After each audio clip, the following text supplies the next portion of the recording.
Bismillahirrahmanirrahim. Assalamualaikum warahmatullahi wabarakatuh. Bismillah, alhamdulillah, wassalatu wassalamu ala rasulillah, wala hawla wala quwata illa billah, amma ba'da. Pemirsa channel MTS Manuda yang saya banggakan, alhamdulillah pada kesempatan kali ini kita bisa bertemu, kita masih diberi kesempatan oleh Allah, kita masih diberi kekuatan oleh Allah untuk melaksanakan ibadah di bulan yang penuh dengan berkah ini. Bulan ini adalah bulan Ramadan, di mana kita mengetahui bulan Ramadan adalah bulan yang penuh dengan kemuliaan. Bahkan di bulan Ramadan ini banyak sekali seluruh umat muslim, bukan hanya di Indonesia, tapi di seluruh dunia berlomba-lomba dalam melakukan ibadah. Karena amal ibadah kita di bulan Ramadan akan dilipat gandakan. Dan lazim kita jumpai di bulan Ramadan banyak sekali orang membaca Al-Quran.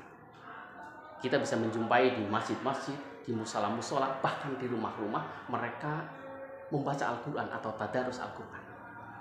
Pertanyaannya, kenapa tadarus Al-Quran menjadi menjadi suatu ibadah yang digemari, dilaksanakan oleh banyak umat muslim di Indonesia, di dunia, dan seluruhnya? Itu tak lain karena bulan Ramadan itu juga diistilahkan dengan Syahrul Quran. Bulan Ramadan adalah bulan Al-Quran. Kenapa bisa dikatakan sebagai Syahrul Quran? Karena di dalam bulan Ramadan Allah menurunkan Al-Quran. Seperti yang kita ketahui bahwa Al-Quran adalah wahyu Allah yang diturunkan kepada Nabi Muhammad melalui perantara malaikat Jibril secara mutawatir dan membacanya bernilai ibadah. Apalagi kalau membacanya di bulan Ramadan akan dilipat gandakan bagi orang yang membacanya. Bahkan dalam hadis riwayat Imam Muslim, barang siapa yang membaca Al-Quran, maka Al-Quran nanti akan menjadi penolong baginya. Pada kesempatan kali ini juga kita akan membahas mengenai Al-Quran, namun bukan dari sisi bacaannya, seperti tajwid, seperti idhar, ikhfa, idgham, dan lain sebagainya, namun lebih kepada ilmu-ilmunya. Ilmu-ilmu yang berkaitan dengan Al-Quran sangat banyak, dan ilmu-ilmu tersebut dinamakan dengan ilmu ulumul Quran. Seperti ada ilmu tafsir, ada ilmu rasmul Quran, ada ilmu nasikh wal mansukh, ada ilmu gharaibul Quran, ada ilmu majazul Quran, ada ilmu ijazul Quran, bahkan ada ilmu lughah. Nah, ilmu-ilmu tersebut atau ilmu ulumul Quran bukanlah ilmu yang muncul secara tiba-tiba, tapi ilmu yang muncul dari waktu ke waktu, dari zaman ke zaman, bahkan dari abad ke abad sampai hari ini. Dulu Rasulullah Shallallahu Alaihi Wasallam, berarti pada abad pertama dan kedua Hijriah, Rasulullah Shallallahu Alaihi Wasallam, kemudian Abu Bakar As-Siddiq dan Umar bin Khattab radhiyallahu anhuma, mereka belum mengenal ilmu Al-Quran, mereka belum mengenal ilmu ulumul Quran. Jadi mereka itu mengatakan bahwa bahasa Arab itu adalah bahasa pengantar Al-Quran.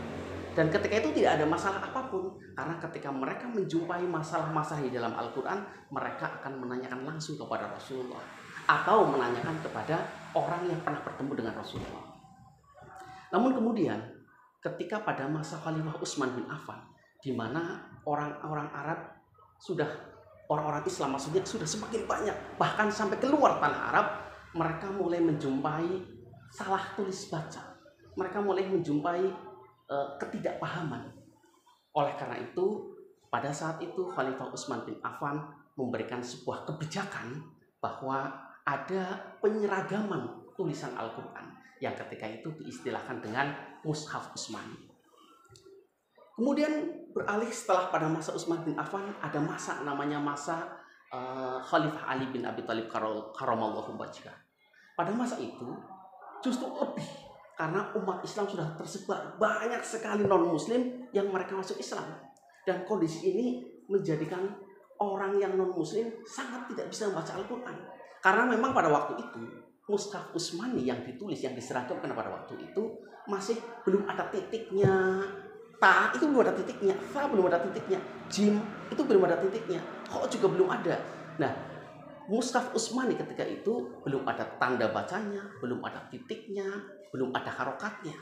Kemudian melihat kondisi Mushaf Utsmani yang seragam namun masih membingungkan, Khalifah Ali bin Abi Thalib kemudian membuat sebuah kebijakan yaitu mengundang salah satu ilmuannya yang bernama Abul Aswad Ad-Du'ali dan menyuruhnya agar membuat kaidah-kaidah bacaan-bacaan di dalam ayat-ayat Al-Quran.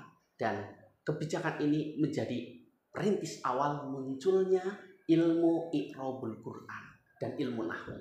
Ini yang saya maksud sebagai munculnya ilmu ulumul Quran itu berlangsung. Kemudian setelah pada masa itu, yaitu pada abad ke-3 dan ke-4 Hijriah, para ulama mulai muncul. Di antaranya adalah mulai menulis ilmu tentang nuzulul Quran, ilmu tentang i'rabul Quran, bahkan sudah mulai menulis tentang ilmu Makkiyah dan Madaniyah.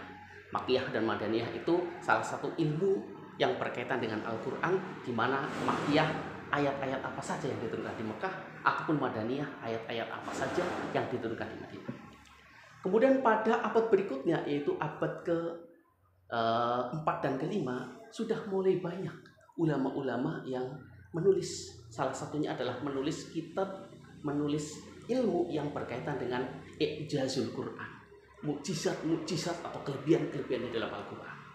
Pada abad selanjutnya, abad ke-7, ulama sudah mulai menulis tentang majazul Quran, majas-majas di dalam Al-Quran. Dan pada abad selanjutnya, pada abad ke-8 dan ke-9, para ulama sudah banyak sekali yang mulai menulis ilmu-ilmu tentang ulumul Quran. Dan pada abad ke-14 sudah bertebaran banyak sekali kitab-kitab yang membahas tentang ulumul Quran.